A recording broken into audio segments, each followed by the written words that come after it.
Hi guys! ඉතින් ඔන්න අද මම ගියා හැමෝම යන බිංචුන් එක්ට.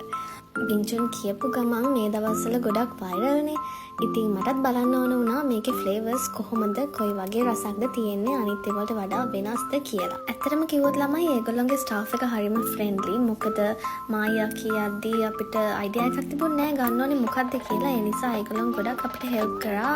එතන තියෙන ෆ්ලේවර්ස් වලින් දෙක තුනක් සිලෙක්ට් කරගන්න. ෆ්ලේවර්ස් ටික සිලෙක්ට් කරගත්තට පස්සේ අපි ඉතින් ඒක හැදෙන විදිහත් බලාගෙන හිටියා. ඊළඟට මම ඒගොල්ලන්ගේ දැක්කා මෙන්න මේ වගේ ලස්සන ෆොටෝ වෝල් එකක්. ඒක වීඩියෝ කර ඉන්නවා දැකලා එතන හිටපු ඒ ස්ටාෆ් එකේ අය අපේ ෆොටෝ එකකුත් අරගෙන දුන්නා.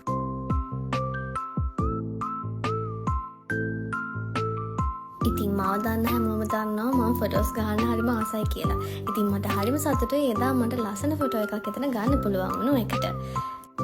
ඇත්තටම කිව්වොත් ෆ්ලේවර්ස් ඔක්කොම රසයි. මේකට තමයි මම වැඩියෙන්ම ආස වුණේ. මම ප්‍රයිසස් උත් ඕගොල්ලන්ට මේ විදිහට දාලා තියන්නම්. එතකොට ඕගොල්ලන්ටත් පුළුවන් මේ ෆ්ලේවර්ස් ටික try කරන්න. ඉතින් දැන් වෙනකොටත් බින්චුන් එකට ගිහලා මේ ෆ්ලේවර්ස් try කරලා තියෙන කට්ටිය මේ වීඩියෝ එකේ කමෙන්ට් එකක් දාගෙන යන්න අමතක කරන්න එපා. එහෙනම් ඉතින් ඒ ආසාවත් හරි. තවත් ලස්සන වීඩියෝ එකකින් එනකන් පින් එන්නම්. bye bye.